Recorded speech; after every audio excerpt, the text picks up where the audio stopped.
You're very welcome to the Science of Running as part of the Midlands Science Festival for Science Week 2021.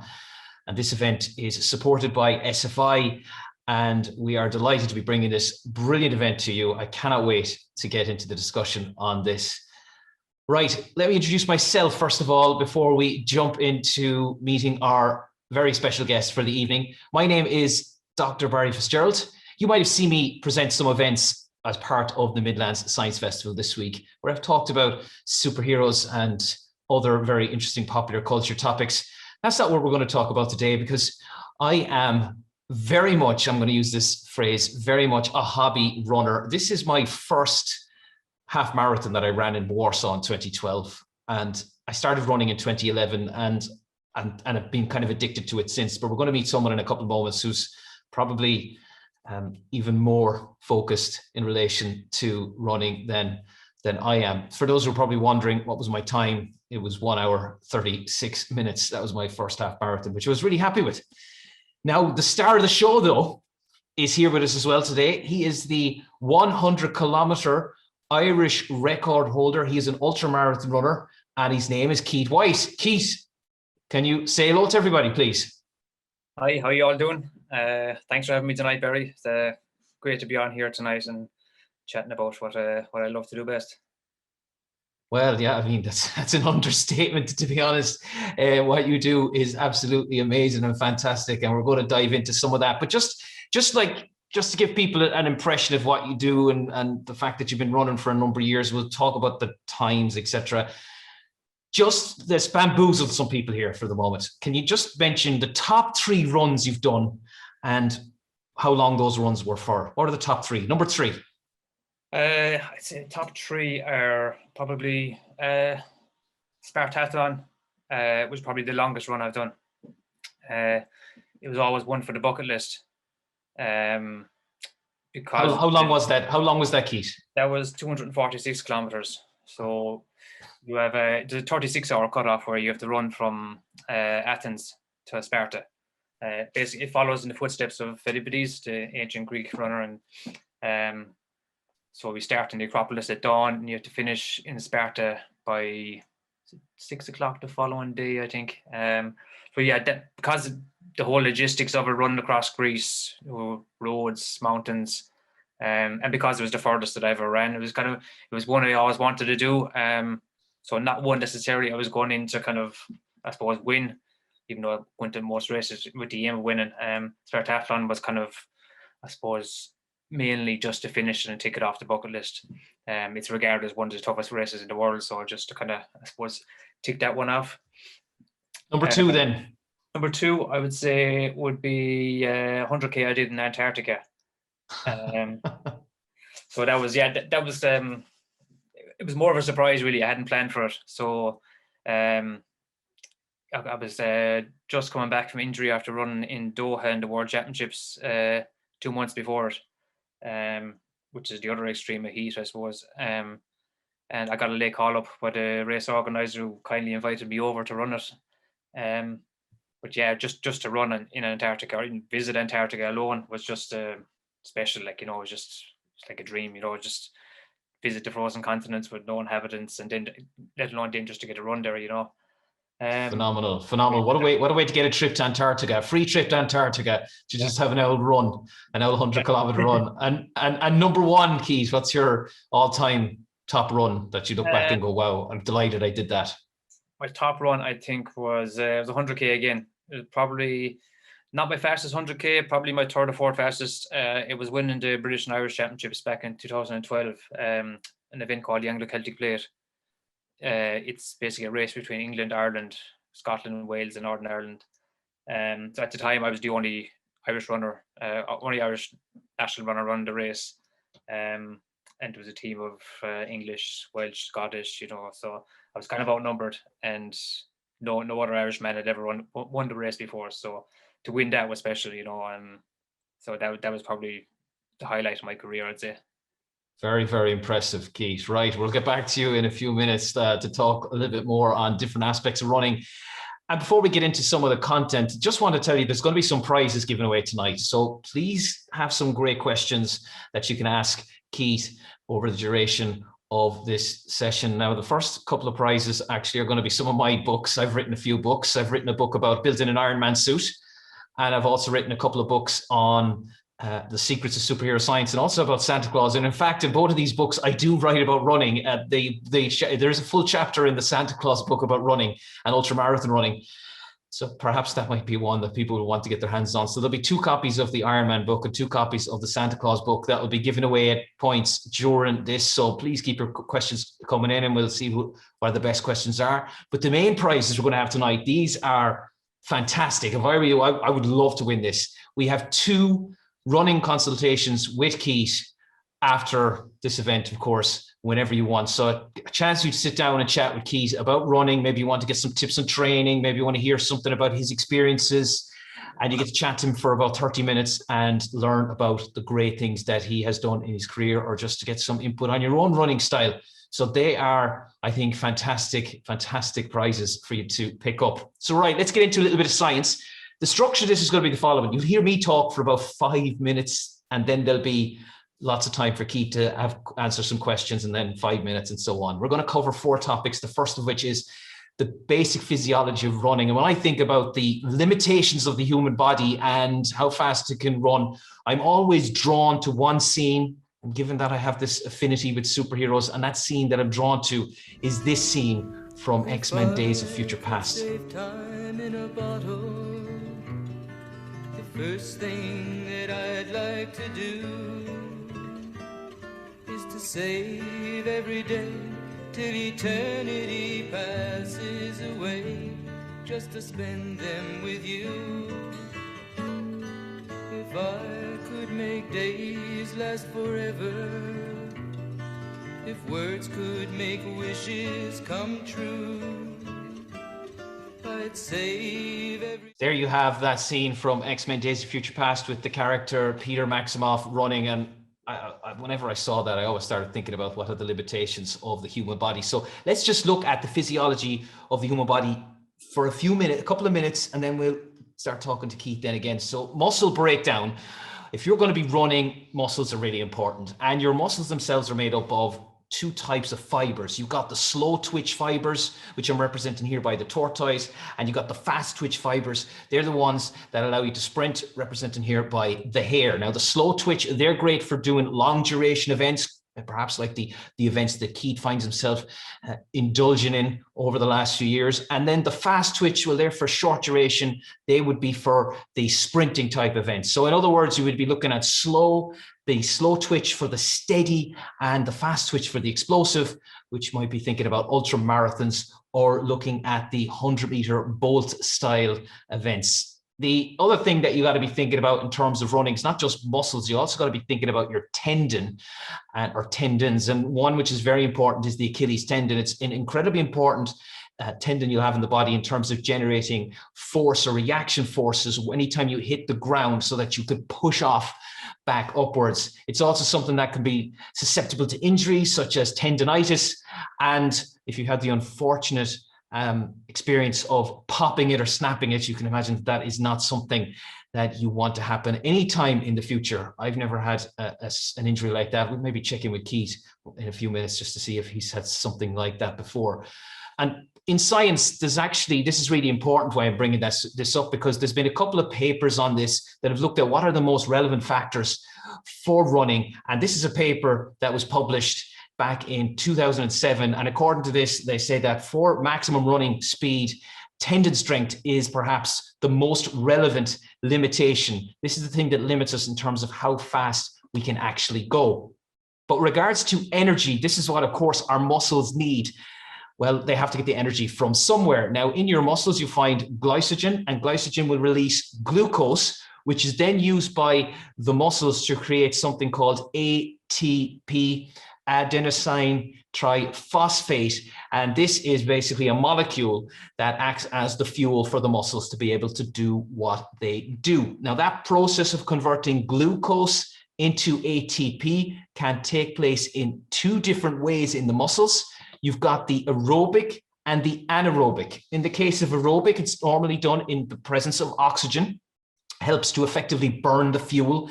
And I'm talking on average here for the average person, might give you the opportunity to run for around 90 minutes before you start feeling some muscle issues. And then in the case of anaerobic, that would be for sprinting for very short duration, and it's where it burns or uses the glucose without actually having to use oxygen. The situation with this, though, is that this can lead to lactate buildup in some situations like that. And you're probably wondering then about hitting the wall. What does that actually mean? Well, hitting the wall, it basically is about running out of fuel, and your muscles would run out of glycogen, which is need to create glucose, which you need to create ATP, which you need to power your muscles. So if you run out of that, then you'll actually experience this dramatic muscle fatigue. And that is the first thing I want to talk to Keith about. So if I can bring Keith back online with his camera and his microphone, because I want to talk to Keith now about some of this running physiology from his perspective. The first thing actually I'm going to ask you, Keith, because I was mentioning it there in the little piece I was talking about. Have you ever had any Achilles tendon issues or anything like that in the past? Achilles, just up until recently, yeah, but it was never something I had a problem with throughout my career. Mostly hip problems. In the photo you can see there me running Spartathlon, it was actually my IT band had flared up before that race. But I think hips were my kind of, I suppose, Achilles heel. But yeah, I did 3 surgeries in my hips. It started with groin pain for me when I started kind of ramping up the mileage, kind of when I got into the ultramarathons, and it kind of went on from there. Then from getting kind of steroid injections just to stay going from season to season until eventually got to the root of the problem.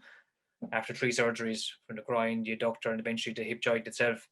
That was the root of all my injury problems, really. Apart from that, injury-wise, not a whole lot. Some muscular injuries, kind of the odd torn calf, things like that, kind of minor tears, but wear and tear, really. Yeah. But apart from the hips, kind of, I've been lucky enough with other injuries. Even though I've suffered my fair share with the hips. Did you ever have any doubts then when you got maybe that first injury with the hip? Did you think at that point, do I want to put my body through this now? Is this something that I really want to put myself through? Yeah, because I was training through injury for so long, and I was basically putting myself through pain. Then I would go and take painkillers, get a steroid injection it was like much more pelvis. So I go to the hospital, get an injection. That'll do me for 3 months, just to get me through training, get to the event. And then once the event was done, that was it. I was done up again. But when I eventually had first surgery done, I mean, I was in recovery was slow. The first 2 months were very painful. But the first month, I'd say after that, then I was literally back full on training again. And within 4 months of my first surgery, I ran a national 100K record, and I was feeling great. But like that again, it was because I was back in the surgery table again, because I did too much soon, So because it's like I feel great now, and went hell for leather again, put the miles in, ran a good race, and sure I was back to square one again. And then did the same after the second surgery. It was only after the third one when I said, okay, I need to be kind of practical and just be sensible about this, pick and choose my races. Be realistic there. You said something about jumping in too soon into the next run. Just to remind people as well, if you've got any questions, please do add them into the chat window. And also, I did need to remind you of something else. This event has been recorded, and we will share the video with you afterwards so that you can check it, so you can get another glimpse of what was been spoken about. Just want to point that out as well. Now, I just want to talk to you, Keith, in relation to this whole hitting the wall thing. And when I did my first marathon, I did hit the wall. I finished it, but I did hit the wall. I really did. At 33 kilometers, I just felt absolutely sick, absolutely awful. But you, in your training, you train your body to try and extend its ability to run for extended periods. And we'll talk about a little bit more on the training stuff later, but what kind of style or approach do you use to try and increase your longevity to be able to run these large distances? So I suppose all my long runs I run them on empty. So if I Sunday morning is normally my long run day. So I get up in the morning, might just have a black coffee, and then after half an hour, I'll get out and run. Now, the pace mightn't be anything spectacular, it's more time on feet, but probably 3-4 hour runs, 20 odd miles that way, or 25 miles. I do an empty. I maybe take a little bit of water on, not a whole lot. So basically, don't really take on much while I'm doing it. So that increases my capacity to burn fat as a fuel rather than carbohydrates. Now, if I was doing a kind of progression long run where I'm running at race pace for parts of it, well, then obviously I'd fuel right beforehand and maybe take on some gels during the race because it takes a lot more out of the body. That's which from, let's say, from fats to glycogen, it kind of, it's your body going through the gears and it takes more out of it. You need that extra energy to get you through it. Let's just give people an idea of your running paces. You talked about race pace and you talk about training pace. So this run where you go out and you're just taking it easy, what pace are you doing in that run? So if I went out, say, for like a Sunday long run, might be 24, 25 miles, I'd probably start off at maybe 8-minute mile pace and then come down to maybe low sevens. That'd be for an easy long run. Now, if I was doing a progression run where I was running maybe the second half faster, race pace or faster, well, then I'd say getting down to 6-minute mile pace, but I would take on maybe a gel or two towards the end of that run just to get me through it, Well, yeah. I'm happy to hear you said 8-minute mile pace because I thought for a minute, geez, I could already join you for a part of that then. But then when you start to say you're bringing it down to low sevens for a lot of it after that, I start to feel like I'd be dropping out fairly rapidly. I see we have a question in the chat from Alex Clarity. Great that you're you joined us today, Alex. Great to have you. So before these super long runs, would you carb load the night before to make sure you have some glycogen store to get you through? So do you try and prepare in advance like that for those, particularly for the big race pace runs? For the race pace ones, yeah, I'd nearly treat them almost as if it's a race situation, almost. If it was a normal long run, it just like any other day, because you just train your body. I'm not running fast anyway, so I'm just training my body to burn fat, and it's more time on feet. Now for the harder long runs, yeah, I wouldn't really eat much of a breakfast in the morning. Fairly light breakfast anyway, if anything. Maybe a slightly bigger dinner the evening before, but I mostly eat kind of like a high carbohydrate diet anyways, so because of the high mileage I run, just to fuel that. I know guys who eat kind of low fat diets and things like that, but I think if you're running fast paces, you need the energy to do that, and unless you're highly trained over years to be able to burn fat at a high intensity, you need the carbs. Well, there you go. You need the carbs. Very good. Right. We'll move on to the next section. Thanks for the question, Alex, on the chat as well. So the next section we'll look at is just very quickly going to reflect on running technology, because Keith is going to tell us how long he's been doing these intense runs for in a few moments. But I'm just going to reflect on the advent of running technology and what it does for us, because I think those of you who are runners on the call probably rely on some sort of tracking device to be able to tell how far you've gone, rather than actually carrying around a stopwatch like this perhaps in your pocket. I do remember years and years ago, before I got into running, I dabbled in it, let's call that. And every now and then I would do maybe a 5 or 6K and huff and puff my way through it. But I used to bring a watch with me that was basically like that, and I'd have it in my pocket. I used to map out roughly how far I was running by driving the route beforehand, and then have a rough estimate of how far I went. But the times have changed, and now we have access to watches like this. This is one of the Garmin's, which is a fantastic GPS watch. This is the type of watch that I use.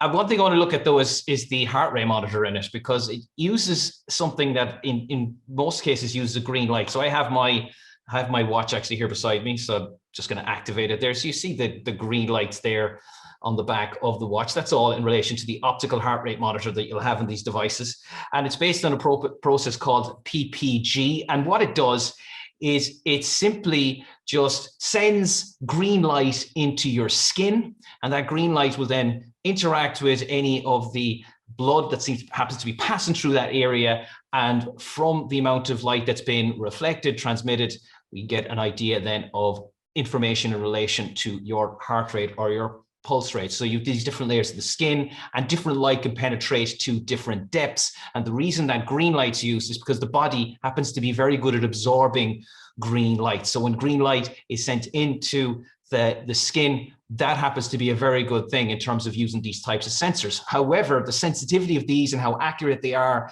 is slightly compromised a little bit because it's on the wrist, and in the wrist you don't have the greatest amount of blood flow. Let's say you wouldn't have access to huge amounts of it, so it's prone to errors. So the gold standard would be to wear an electrode of some sort wrapped around your upper torso so that you can measure directly then the electrical signals coming from your heart as it beats. And that's the gold standard in terms of measuring heart rate. Now, in your case, Keith, you started running. In what year did you start running per se? Let's go back to the start. When was your first run, you would say?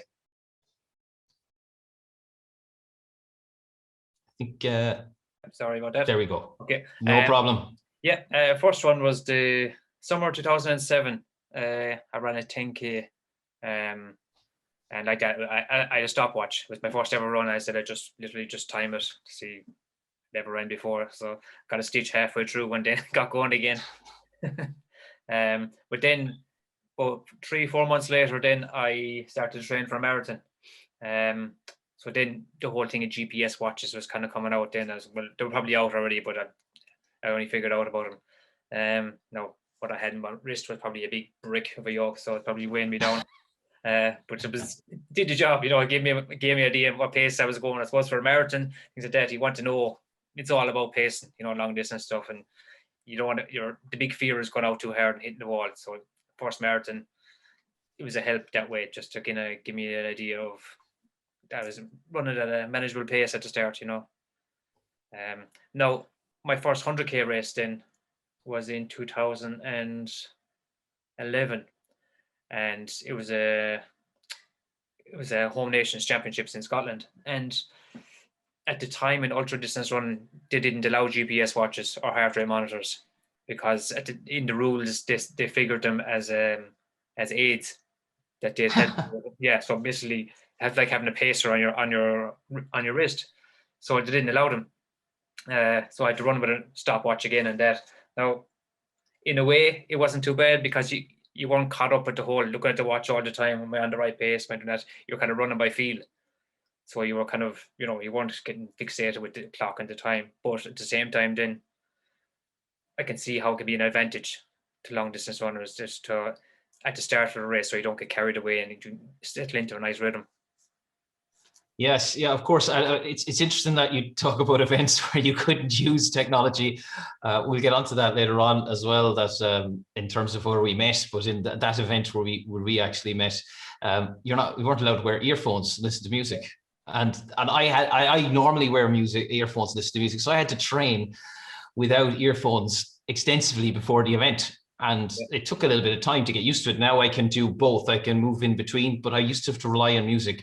But of course, this is what the mere mortal runners like myself, the problems we have to deal with. With the advent of the GPS watch and GPS technology, do you see? Has it been?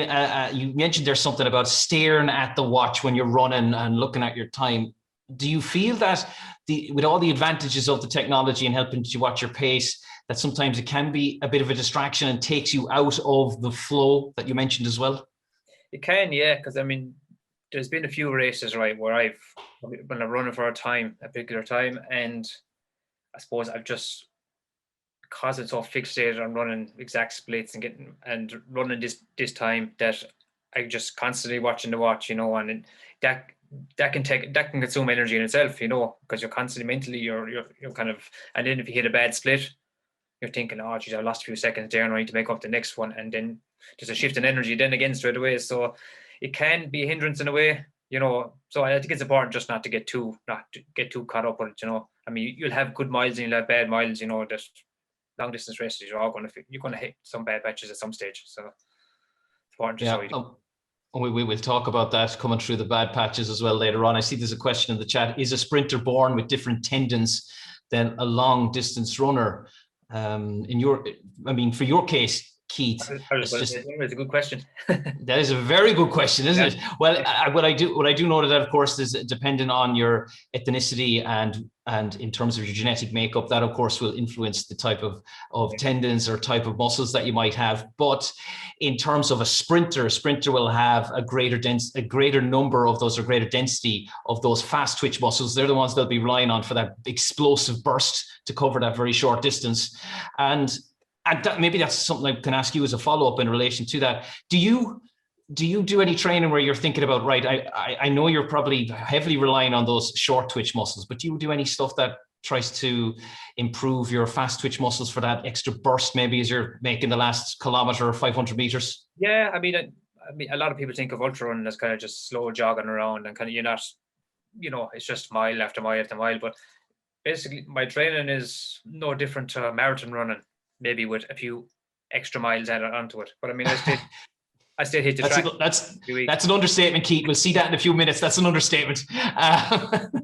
But I mean, I still hit the track every week. Like today now, I was at my local track doing 800s. I do 400s. I do 300s or 200s. So I still do a bit just for kind of leg turnover and speed, because you need to. And as well as that, doing 100 meters strides, because if you're running mile after mile and kind of steady miles, I mean, you need to kind of keep things fresh. You need to keep your legs. I mean, there's some weeks where they're putting in high mileage and you're not feeling it. You're just kind of flat. Whereas when you're still doing a bit of speed work, you have that kind of nip in your step. So it's still at all distances. I think.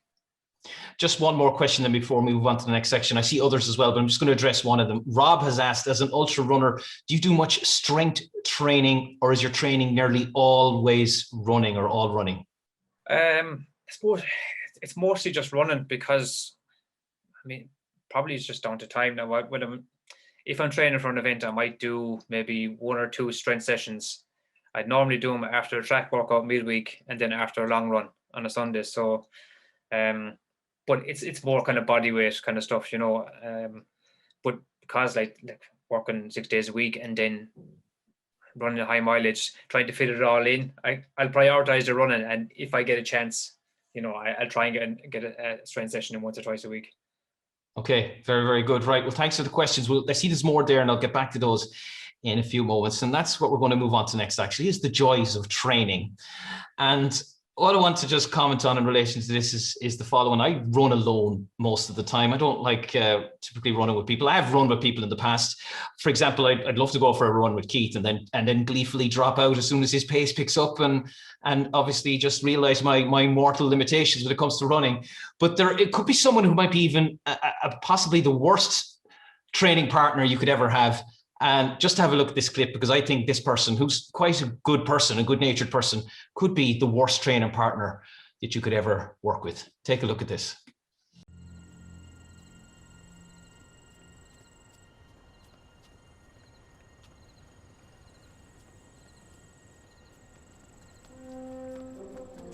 On your left.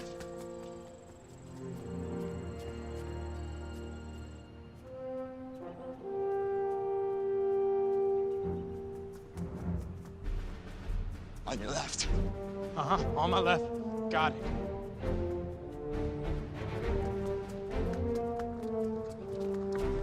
Don't say it. Don't you say it. On your left. Come on!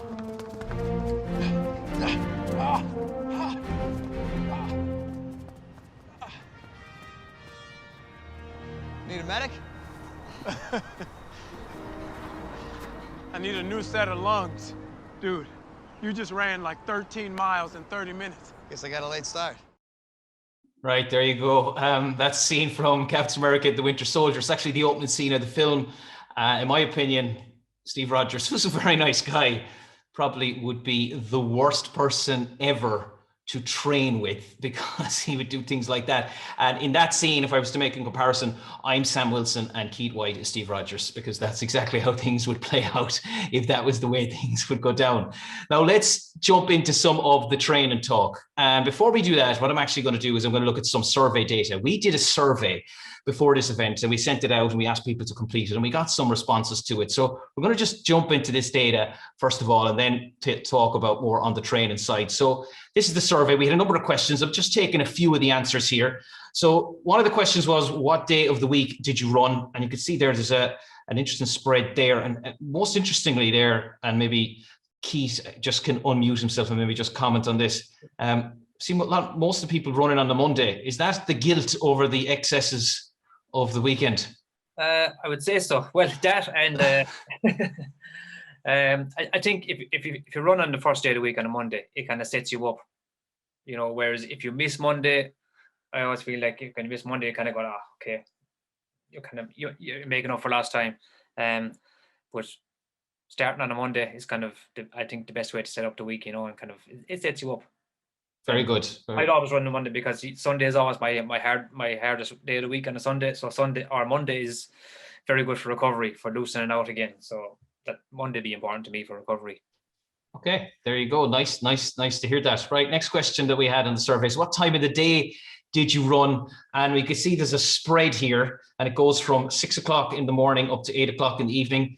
I can tell you that from my own personal perspective, I have once just gone out and ran at 5 o'clock in the morning because I couldn't sleep. I also another day started a run at 11 o'clock in the evening, but I did take part in an event in Germany. It was a relay race here that was started in the Netherlands, ended in the Netherlands, but traveled through Germany. I found myself running at 1:30 in the morning, covering a distance, I think it was 14 kilometers. Keith, I think you're going to win this one hands down in terms of the Sparta. You've ran it every hour of the day, isn't that correct? Yeah. Unfortunately. I don't think it's unfortunate. I think it's fantastic. Yeah. So you've ran at like 3 o'clock in the morning in the middle of nowhere. You've done that. Yeah. So I mean, we started in Spartathlon. We started at I don't know, it was 5 or 6 o'clock in the morning under the Acropolis in Athens. So it was dark then, and then you're going through the heat of Athens and across Greece during the day, and then you come into the night time. Around 12 o'clock at night, you hit Mount, I can't think of it now, but the mountain section of it. So you're up over a mountain at night time, and then as you're running through the night, you're just, I mean, there's parts you're just nearly hallucinating. You're kind of thinking like, am I still in the race here? Like, am I gone wrong? Where am I? And then you might see a signpost for like whatever 120k to go. So like, okay, I'm still good. But you're running through the night. I mean, I was running a motorway section one time, and I was just like, I was trying to stay awake while I was running. I think I nodded off for like maybe a minute or so as I was running, and there was an aid station there. I just said, give me a black coffee, and I just got going again. But then you come into the next section, the sun is coming up again, and you're going, Jesus, it's like another day's running. And like, when's it going to end? I really like that you pointed out the fact that you fell asleep running for a minute, just so people can actually realize that it is certainly possible. I've heard about that from other ultramarathon runners reading about it, but to hear from yourself as well, it just shows you that it seems to be a common experience. A couple more questions then from the surveys. Rate how you felt before the run, and I'm going to quickly then just get everyone to memorize those answers. And if we move then to how you felt after the run, there's a clear shift towards the positive on that. People feeling much better after they actually did the run itself. And then just the last question we had one of the last questions was, are you currently training for event? Well, unsurprisingly, the most people here are saying no, but maybe the reason for that is that it's related to the pandemic, etc., and the fact that there are no events. The last event that I ran was a 30-kilometer forest trail run in Drenthe in the Netherlands in July 2019. So that's the last official run that I've done. Keith, you've done some recently. We'll have a chat about those later on as well. So I know you've been doing that. That's the survey on data in relation to the training. Now, let's look at another experiment that, I put myself through. So I decided, in my sanity, to train like a 100-kilometer runner for a week. Why I decided to do this, I'll never understand. And I've recorded videos over the course of the week. I'm putting it together. It's going to go on my YouTube channel, this video of my, I'm going to say, unique experience of the 100K world. And here's a snippet from that. And I was laughing at this today when I was putting it together, because this is on day 5 and I really don't want to be doing this. Okay, just about to do the run for day 5. I'm going to do it in the evening.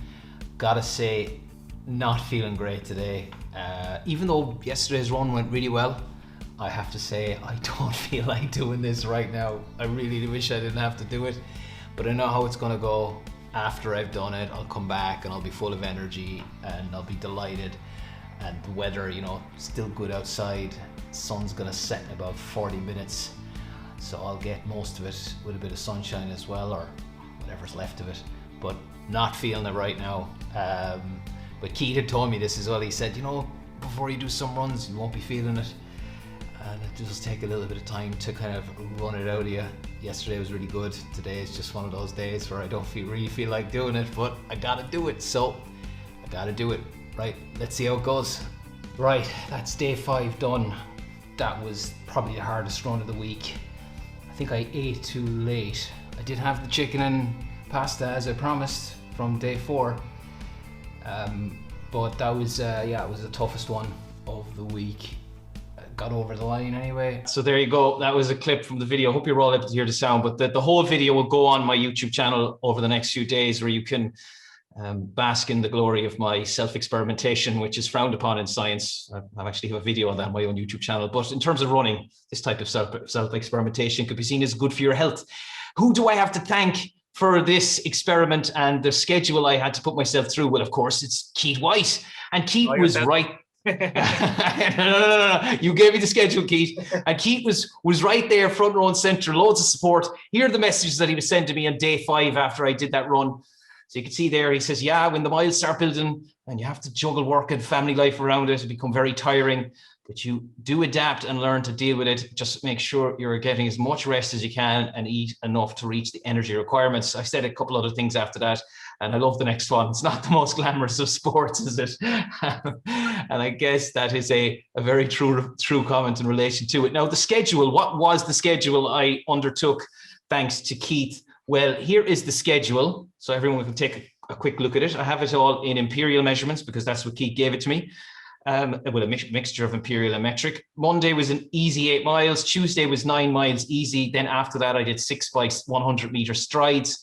Wednesday, I did a 20-minute jog, followed by 12 by 75 seconds at 4:10 minutes per kilometer, with rests of 75 seconds in between, which I jogged. Then a 20-minute jog to finish out things. In the video, actually, I'm a bit delirious after that one. That's pretty funny. The Thursday was 8 miles easy. Friday, the same. Saturday, 8 miles easy with the strides. And then 14 miles on the last day, totaling 105 kilometers, which I had never done before in my life. And I don't know if I'll ever do it again. I probably will, but we'll just have to wait and see when that will be. And then I thought, well, I'm great. I thought, look at me doing 105 kilometers. Here's Keith's hardest week for a 100K. So this is the notes that he sent me. The takeaway message here is that Keith ran in this week 196 kilometers in that week. Just going to leave it up on the screen so people can see it clearly. Keith, we have your there as well. Can you just maybe make a comment? Why are you running in the morning and the evening? Firstly, just to get the miles in. Secondly, if you run twice a day, provided you have enough recovery in between, you get fitter faster. Your body recovers quicker. So you just get fitter, stronger, faster. That, and for a long distance race, especially 100K, you need, I mean, there's no shortcuts. There's no easy way out. You need to put the miles in. Now, some people put in, I mean, I wouldn't run 196 kilometers every week.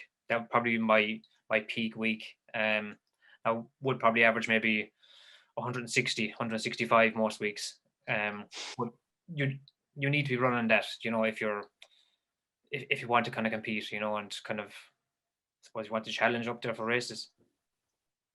You don't want to be left short, you know, out there and kind of saying, oh, geez, I only ran 50 miles there last week and going into a long distance race going, you know, you need to have as much done as you can in, I suppose, the safest way possible.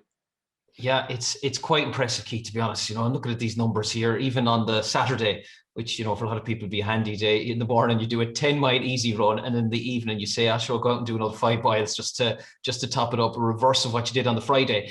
And there's a lot going on Saturday. You've 24 miles in there, but there's a whole lot of other things going on. You have 6 miles at different paces. Are you doing some sort of interval running there on the Saturday? And what's the importance of doing that interval training on the Saturday and Sunday, the big run? Yeah, so kind of maybe every second or third week, I'll do a progression long run. So I'll start off at an easy long run pace, ease myself into it. as the race goes on, then I'll run segments at my 100k pace, and then again maybe a marathon pace, and then half marathon pace, and get right down to maybe 10k pace. It's just getting your body used to kind of moving through the gears and being able to, when you're running at an easy pace, that if you can and you need to up it, that you're able, and you need to go faster when it's asked upon you, Now, that's the kind of a run you wouldn't be doing every week, because it's challenging, So, I mean, the following week I might do a 24-mile easy run, where I'm just running at the easy pace all the way through, which, just mix in some kind of race pace segments, and it just kind of gets you moving through the gears. That's good, Jan. To put it all in perspective for people who are wondering what 24 miles in, it's just below 40 kilometers. So effectively, he's running a marathon on that Sunday. There's some great questions in the chat. I'm going to jump into the questions here. I'm going to go back up, and I see one there from Alex, who's asking, my partner who is watching together with me also has a question. As a biker, he wonders, do you have a big focus on technology to improve aerodynamics while running, such as wearing sleek clothing to avoid air drag? Is that important for you, Keith? Not really, no. I just wear whatever I'm comfortable in. If it's a windy day, it's good. It's good resistance, Of course, yeah. Are you sometimes you even dress as your favorite superhero doing events, right? Yeah. Yeah. There's see more questions here. We have from Vitas, who asks, I think maybe you mentioned this earlier on, what is the longest course you've ever run? I think this is the Sparta, but maybe is there anything, what's the second longest you've run besides the Sparta run, which was an incredible distance, over 200 kilometers? I've done a lot of 100k races. Second longest one is probably a 24-hour race where I got to about 80 miles, but I got injured halfway through. So that would probably be, I suppose, second longest run, even though it was half a race. Even if it does half a race. I mean, to be honest, for a lot of people who are watching at the moment, doing 80 miles is quite impressive, to be honest, and you're calling it half a race. Alan Holton has a very good question. What's your thoughts on the new footwear, the Alpha Fly, and maybe other similar footwear that you could be wearing while running? I've never tried them, actually. I've heard a lot of good reports on them. No, I mean, I'm not really interested in if they make you faster or not, because, I mean, you shouldn't need a shoe to make you faster, If you're relying on technology or shoes to make you faster, you're not training hard enough. But lads that I've heard that use them for ultras have commented on how fresh they feel after their long runs and after races, that it doesn't take as much out of the muscles. Yeah, that really beat up feeling you get after a long one, where you just kind of, your muscles are totally drained, but supposedly with the Alpha Flies anyways, they are good for that. I was going to get them actually there a few months back. I opted for the Hokas, which I found good, but they're nice support shoe and comfortable, lightweight as well. So I might try them someday. We'll see what all the you never know how things will go. And just quickly, I see Caroline has a whole bunch of questions, and I think I'll just ask one of them, and then I'll get back to the rest of your questions then after that, if that's all right, Caroline. The first one is, did you enjoy every race that you ran? No, absolutely not. Short and sweet, but we will get into that in a minute, because the last thing I'm going to talk about is resilience in training. And this is my opportunity actually to tell you when I met Keith. Now, I met Keith in the Netherlands, in Winschoten. It's in Groningen. It's in the north of the Netherlands. I met him there in September 2018 because they were running an ultramarathon race. And if you're wondering where Winschoten is actually in the Netherlands, there it is there, right up north, very close to the German border, close to the city of Groningen in the province of Groningen. Now, I was up there to run the 50K, and this was going to be my second time running the 50-kilometer ultramarathon at Winschoten. And little did I know that Keith Whyte was going to be at the same event running the 100 kilometers. Here's a picture of me looking very happy about what I was about to put myself through, with a very easy to remember number, 333, about to dive into this 50-kilometer run. And over the course of the run, the idea in Winschoten is you run laps of the town, which are 10 kilometers. I had to do 5. Keith had 10 on his list because he was doing the 100. And during my run, I was passed by somebody wearing an Irish shirt. And of course, I could see clearly, I could see the Irish flag in it, and I could see Ireland in Irish as well. And I think at one point, Keith ran past me and I said, "Go on, Ireland." And I don't think he realized that someone was saying something, or maybe he did hear me and he thought, well, that's great, thanks for the support. But he passed me a couple of times anyway. I do remember that, because obviously he's a little bit faster than I am. I got then to the 42-kilometer stage. I literally got to the marathon stage and I just was done. I thought, I can't finish this. I'm done. I thought, yeah, this is disaster. And I was sitting down at one of the aid stations and I was pondering whether I should turn back. Because if I turned back, I'd have to walk just 2 kilometers to get back to where I started. But if I went the other way, I'd have to basically, well, do the whole 50. So it was either do the 50 or walk back the 2. And I was sitting there drinking a can of red canned soft drink, which I shall not name, but it was one of these red canned soft drinks full of sugar and glucose, nutrition and etc. in there.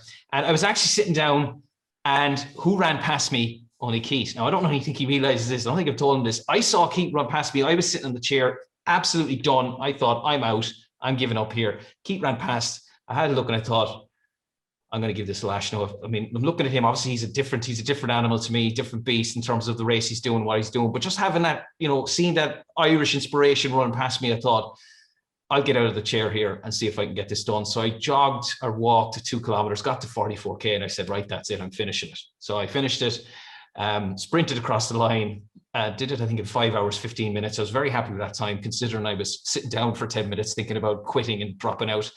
And then we get back to the clubhouse in Fitzgerald, and I'd replaced that red can with a beer. And that's where I was surprised then to meet Keith, because I knew Keith was running the 100K, and I had kind of estimated that he shouldn't have been there then, because he should have been still running. And Keith, the reason you weren't running is because you had to drop out of that race. Isn't that correct? Yeah. Fortunately, ultra running is one of those things where you probably, for all the races I've ran, I'd say you'll run more bad races than you run good, and that's just the nature of the sport, the distance that's involved. There's so many factors that you have to kind of, I suppose, go your way on the day. So on that day, it was just, things were going fine, and then that was it, just hit the wall.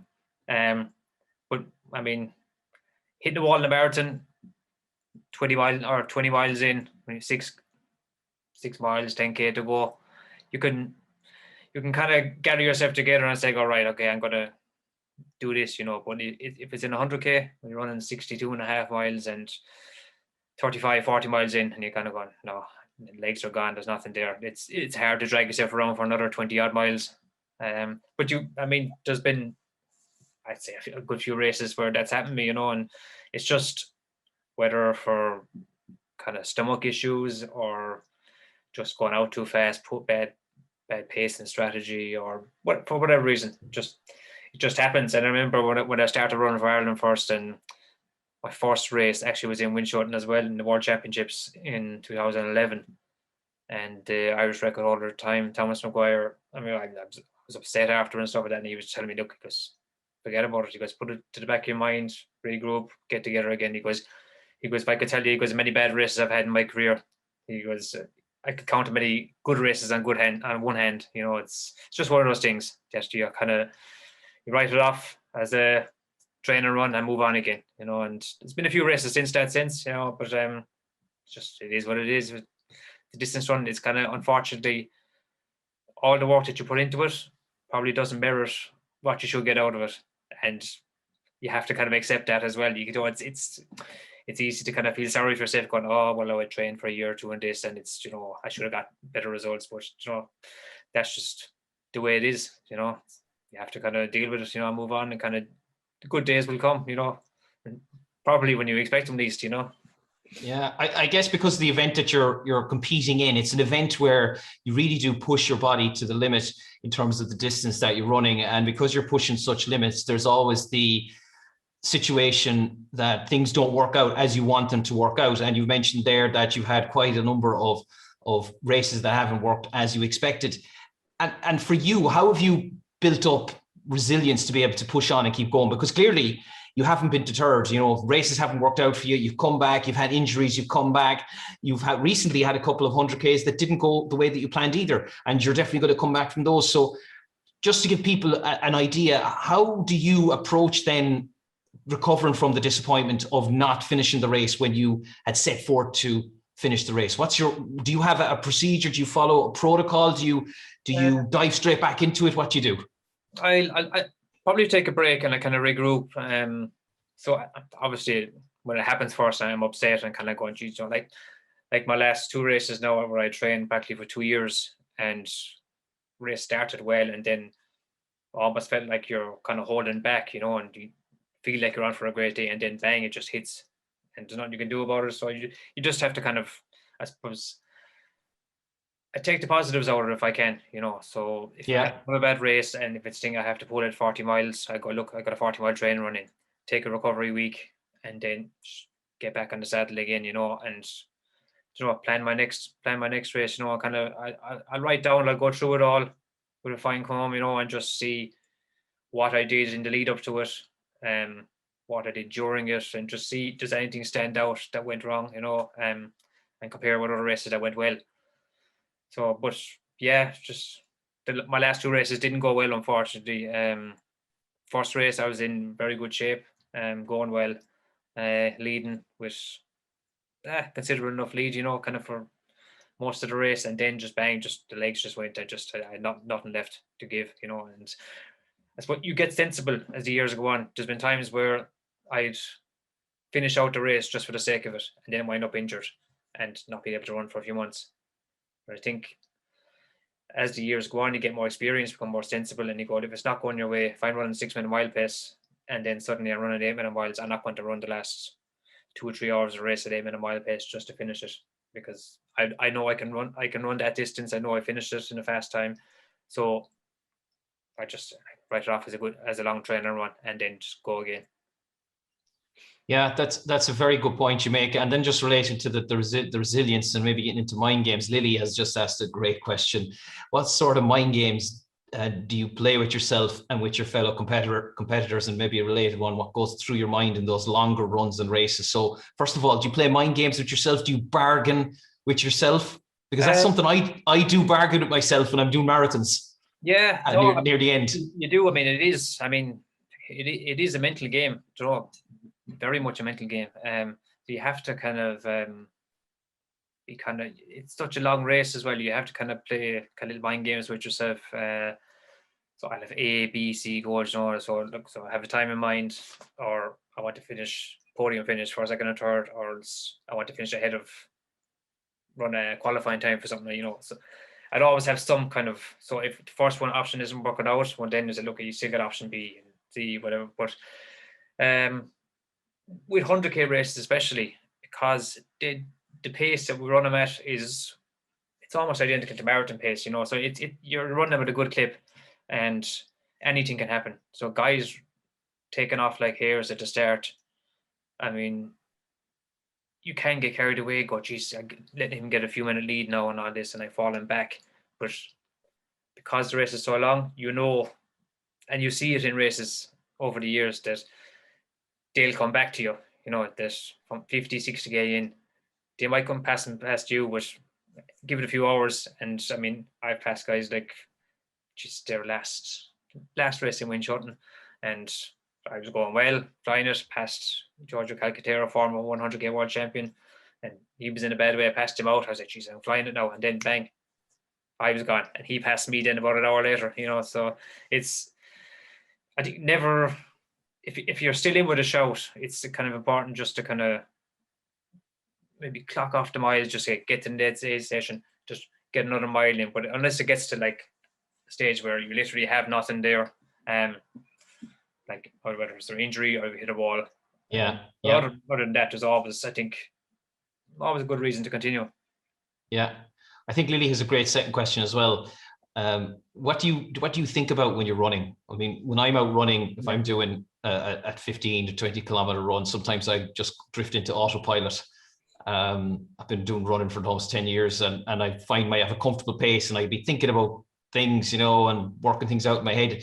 But for you, you're pushing yourself that little bit harder, of course, than I would be, particularly when you're in races. What's going through your head? Is it full focus on keeping this pace at this rate, thinking about the next markers, thinking about the next things you got to hit, or are you also able to contemplate and think about other things at the same time?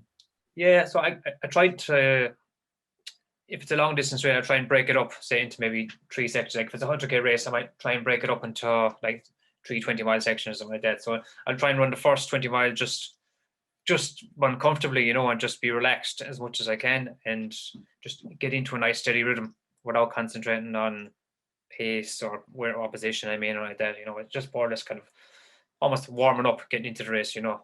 And then I suppose then I'll start focusing more on my actual pace and splits. And then if that's going well, once you get to that stage when you clock over 40 miles, and you kind of more or less go into kind of hunter mode and kind of like trying to pick off people, you know. And it's good as the race goes on when you're picking off people, because that gives you confidence then as well, and that, you know, that gives you an extra boost. Yes, yeah, of course. Yeah, I've been there, done that as well. Yeah, I've also been picked off. I've been picked off, and I've been person who's been overtaking people, and it's always a good feeling when you're overtaking people. It's never nice when people are overtaking you. Vitas wants to know, what is the shortest race you've ever ran? I think that was quite recent. Was that quite recent? I did a 5k. I was training for a 100k race for about a year, and then COVID hit, and I think when things started reopening again, there was a 5k up in Galway somewhere. So I just said, Jesus, I said, I go up and run this for the crack. I said, I need to run a race with all the training I've done this. And it was the only thing that was on. I nearly died after. It's a big difference between going out running 6:30, 7-minute mile pace, and then running 5-minute mile pace, you know, for like whatever, 15, 16 minutes, you know, you just like, yeah, your lungs are going to explode. yeah, you see, this is the thing, people would automatically assume that. Yeah. My that you could move. Were actually longer than the race. I did like a 4-mile warm up, and the race was only 3 miles or something. So That's fantastic. Getting warmed up. Yeah, I actually get back to, because I want to get back to one of the questions Caroline had, because she had a bunch of there. She said, was there ever an event that you didn't enjoy for any particular reason? So was there ever an event you did, even if you finished it or didn't finish it, and you thought, I didn't like that event? Was there anything that sticks in your mind? There was a stage in my career where I suppose I was entering a lot of races, and even though I was winning them, I wasn't enjoying them. So I might run maybe, that was probably one of the reason I got injured, because I was doing so much. So I remember one week I ran the Longford Ultra, which is a 40-mile race, on the Sunday, and I won it. And then the Dingle 50-miler was on 6 days later, and I won that, and I set course records in the two of them. And it got me up to number 1 in Europe in the 50-mile world ranking and that, and it was a great thing, you know, but it wasn't kind of having an effect on me. I wasn't enjoying it, you know, and I had to kind of, at that time, I probably had to take a step back for a few months, and I ran without a watch and just ran just for the love of it again, you know, and I kind of just get the mojo back. But there are some races where like that, even if you're going well, you mightn't particularly enjoy them as much. Yeah, of course. I mean, and of course, the ones I don't finish are there. I don't like it. yeah. There's nothing nice about not finishing, of course. Alan has another question. What fuel and water or drinks do you take on during a 100-kilometer ultramarathon race? So in a 100-kilometer race, I'd take on maybe water, 250 ml kid-sized bottles, about one of those every 3 miles, and about every 6 miles, I'll take one with a gel. Take that for as long as I can stomach them, really. If it's a hot day, but add a bit of salt to them. As the race goes on, and longer, maybe from 60, 70k on, maybe some gels with caffeine in them, or maybe some that fizzy red drink you were saying. Yeah, the fizzy red drink. Yeah, in the fizzy brownish drink in the red can. That's the one. Yeah, they don't need any self promotion here. Caroline has another question, and I think this is really good, actually. How did representing Ireland internationally come about? So when I started running 2007, I ran a 10k, and then 3 months later, I ran my first marathon. So straight away, I didn't take the typical route of running across country when I was young and then walking up through the distances. I just dove straight into the marathon. So I've been running long distances since I started running, really. So I spent the first couple of years trying to break 3 hours for the marathon. Eventually got it down to 2:38. So then I was going, geez, what's next? I always wanted to run farther, and I didn't know there was ultramarathons out there or such distances that were run. So I eventually came across it anyway, an Ultra Running Ireland, and I was just looking at selection criteria representing your country or the sub 240 marathon. So just got in touch, and I got called up to run in a home nations competition then 3 months later. And since then I've run award in European Championships and set 2 national records since. So it was, wow, there you go. One from just running marathons to represent your country, and then it's like, geez, it's phenomenal. Just for people who want to know, what is the Irish national record held by yourself for the 100 kilometers? 7 hours and 2 minutes and 42 seconds. The 42 seconds are important. Yeah. Absolutely. I'm going to ask another question as well. I think maybe some people might be interested in this as well. Do you think that 100k ultramarathon running should be an event at the Olympics? I think it should be. I know the Olympics, they're trying to go down the route now of just having more exciting sports, like, your skateboarding and things like that, kind of things that have people sit down and watch and get excited about. Now, there's probably not much exciting about seeing lads running around in circles for 6 or 7 hours, but it could be something that's done like the marathon ran through the streets, while other events are going on. So you could sit down and watch the start and then come back then a few hours later and watch the finish of it. But I'd be hopeful it would. We have world and European championships, so yeah, there's no reason why it couldn't be. I think if anything should be out of the ultra running, 100k is probably the most recognized and competitive distance out there. So yeah, I'd love to see it now. If it ever does, it'll probably be after my time, but it'd be great to see it. Well, you never know, Keith. You never know what could happen. You never know how the body is feeling, in a few years. We'll take one last question from the chat. And I think this is actually a very, very good question as well, just to maybe conclude, because we've been talking about running, but, your great career. But I think Vitas has a great question here. When did you want to be a runner? When? I suppose after my first marathon. Remember training for it. Was with a local charity group, and it was for the Clare Crusaders, and we ran the Dublin Marathon. I remember we all met in can't think of the name of the pub now afterwards. Met for a pint afterwards, and everyone was just usual limping around, hobbling down the stairs and everything. They're like, never again, never again. And I was like, I can't wait for the next one. Literally Googling the next race, there's a marathon on there in February there. So yeah, and as soon as I ran my first marathon, I was like, right, okay. I was like, I want to run faster now. And then when I run as fast as I go for the marathon, I said, okay, I want to run longer. So I think from more or less when I started running, basically I wanted to be a runner. And then I think there's times when I don't feel like running, and I suppose when I don't, then I knock myself, and then I need to be running. Otherwise, it's part of my routine. I have structure. It gives me structure to my day. Things revolve around. And I suppose it gives me routine. Yeah, it's a drug. It keeps me sane, but it drives me insane as well. So yeah. Well, yeah. You're pushing yourself. You're pushing yourself to the limit. You're in in the stratosphere when it comes to running in terms of distances, etc. And I can imagine that you have certain expectations and certain goals, and if you achieve them, fantastic. And if you don't, then you think, well, I should have been working harder. I should have been doing that. And then it's about trying to get that return out of it. But for someone like myself, or anyone else on the call who's just messing around with a bit of running, for me anyway, I have to run like 3 or 4 times a week. It doesn't have to be very far, all of them, but just to be doing it, just to be out and getting a bit of exercise and fresh air. I think we've come to the end, so we're almost done, and we have to do a couple of things now. First of all, and Keith, we've had loads of questions from people, and I think that some of the questions have been fantastic, I have to say, and you've been keeping an eye on the questions we've been getting in from people, and it's going to be based on the questions we got from people. So I'm going to hand over to you, Keith. Have you picked 2 people who you're going to give 2 personal consultation sessions in relation to running or anything at all they want to talk about for 30 minutes from the list? I hope you have. Yeah, there's been a lot of good questions actually, but I think Vitas and Lily probably had the best 2 questions, I'd say. Great stuff.